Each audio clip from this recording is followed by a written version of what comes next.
This is Bono's house. Eureka. Hello, Alan. Hello, Bono.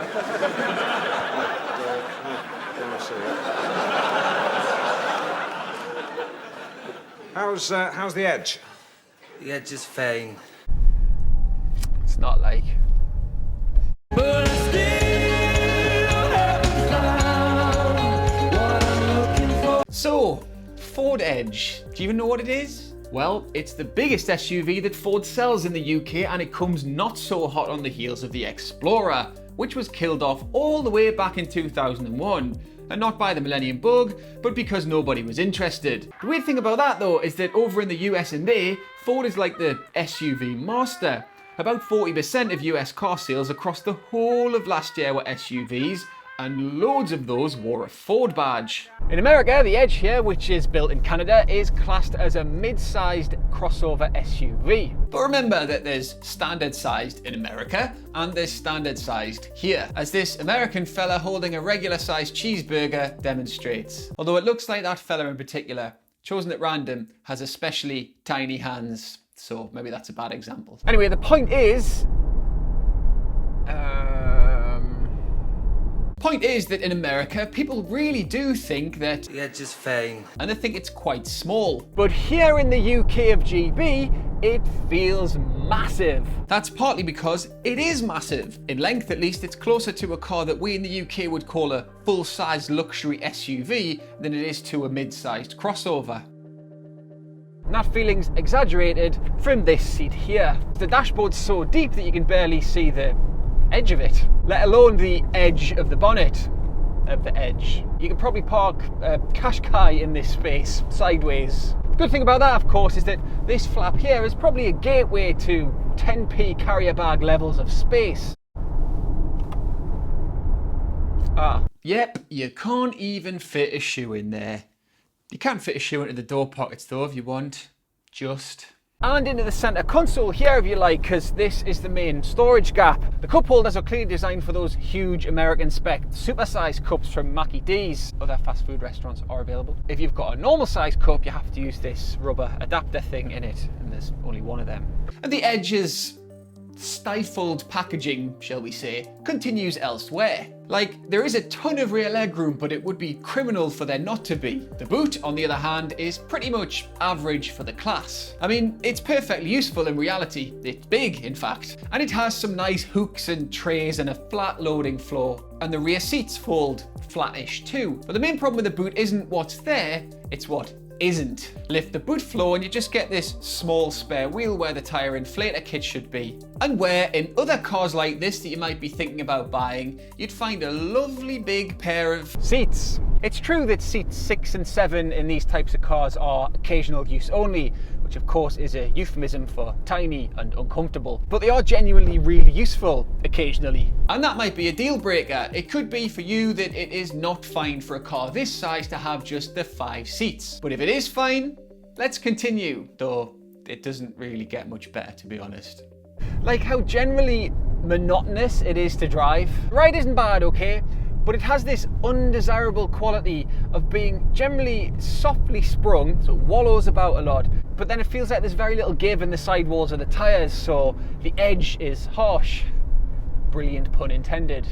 Doesn't help that 19s are the smallest rim size you can get. On top of that, there's the steering, so when you're on a country road like I am now, and you're doing reasonable speed, also like I am now, it feels okay, it feels nicely weighted, it feels quite sharp, it makes this feel a tiny bit enjoyable to drive. But when you're in town and just going around the doors, it feels unnecessarily heavy. Cars like the Range Rover, not to compare this directly to a Range Rover, but cars like that have mastered that thing of having really light steering around town. So even though they're huge, they feel maneuverable and comfortable and they don't feel like effort, whereas this does. And most egregiously of all, if you spec a sunroof, which this car has, then it doesn't feel like it's got enough headroom, which for a car this vast is... It's not like it's cramped, but in a car like this, you should never feel like the roof is encroaching onto your haircut. But I mean, if you're on the shorter side, like U2's bass player, for example, you'll probably be okay. Adam Clayton is fine. There you go then. The cabin too borders on depressing. Like, all this dark plastic here feels well put together and it's quite soft to touch. But who cares about that when it all looks like the sort of car that you were upsold by a shady gentleman at the Hertz desk when you last went on holiday to Florida back in 2006. The whole control panel looks like a bad Taiwanese portable CD player from the 90s. It's actually got a CD slot in it. And the touchscreen software might be the best that Ford's ever come up with, but it's still less iOS and more Windows NT.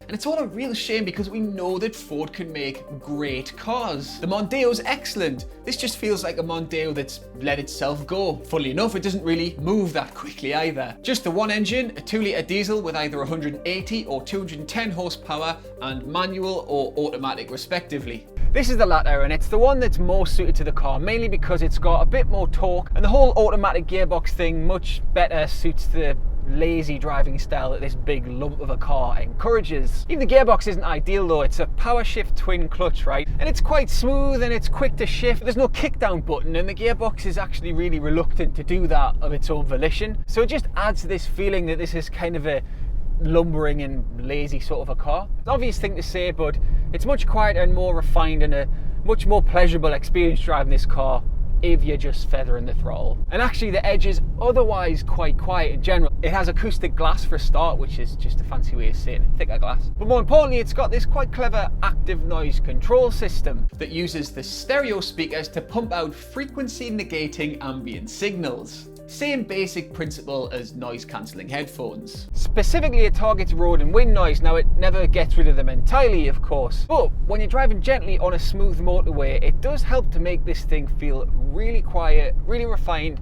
at home, basically. It's so quiet that if your car's got ventilated seats and you put them on, it sounds like somebody's just set off a giant hand fan behind you. It's ridiculous. A feature that's emblematic of how this car feels. Big and well equipped rather than actually luxurious.